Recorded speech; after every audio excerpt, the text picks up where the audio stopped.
अच्छा सर बताइएगा, 2 रोज़ा कॉन्फ्रेंस थी, ख़त्म हो चुकी है, लेकिन सुबह हमने देखा है कि इंतज़ामिया की तरफ से बड़ी रुकावटें डाली गई, सील कर दिया गया। सर इतनी घबराई क्यों है ये हुकूमत? देखिए, कठपुतलियों की हुकूमत है, जमहूरियत तो है नहीं, क्योंकि जमहूर के फ़ैसलों के ऊपर, मैंडेट के ऊपर, वोट के ऊपर तो उन्होंने हमला कर दिया है, उस पर तो डाका डाल दिया है। और उस डाका ज़नी के ज़रिए वजूद में आने वाली जो हुकूमत है, वो एक छोटे से 100-200 बंदों के इज्तिमा को जो कबूल करने को तैयार नहीं है, उसको बर्दाश्त करने को तैयार नहीं है।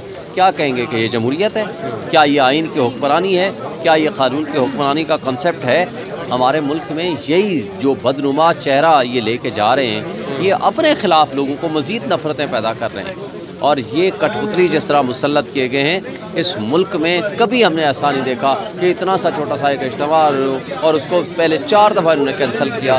फिर कल जब हम एक दिन करने में कामयाब हो गए, आज सुबह आए हैं तो जो कुछ किया है, अल्हम्दुलिल्लाह हम ये समझते हैं कि ये कौमी कॉन्फ्रेंस कामयाब हुई है।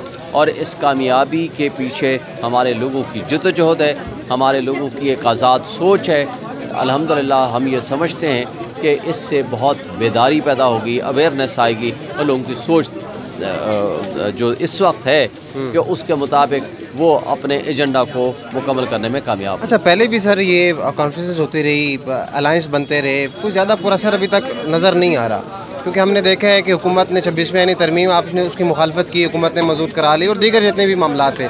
तो आप क्या समझते हैं कि ये जो अलायंस है ये कितना कामयाब हो सकता है? देखिए, ये अलायंस कामयाब हो चुका है। अगर ये कामयाब ना होता तो इस वक्त जिस तरीक़े से इन लोगों ने उसके ऊपर छापा मारने की कोशिश की, बंद कराने की कोशिश की है, ये इनकी जिसको कहते हैं ना बुखलाहट का शिकार हैं। तो इसका मतलब है कामयाबी तो हो गई। कामयाबी यही होती है कि आवाम आपके साथ खड़ी हो, कामयाबी यही होती है कि लोग शऊरी तौर पर आपके साथ खड़े हों और आपका साथ देने के लिए तैयार हों। अल्हम्दुलिल्लाह लोग खड़े हैं। आखिर में मुझे ये बताइएगा कि मौलाना फजल रहमान साहब के बारे में कहा जा रहा है कि उनके कुछ तहफ़्फ़ुज़ात हैं, तो वो तहफ़्फ़ुज़ात क्या हैं वैसे? मेरे नॉलेज में नहीं है, मेरे नॉलेज में नहीं है। जब पता चलेंगे तो मैं ज़रूर बताऊंगा। बहुत शुक्रिया। बिल्कुल शेख शहीन साहब हमारे साथ मौजूद थे।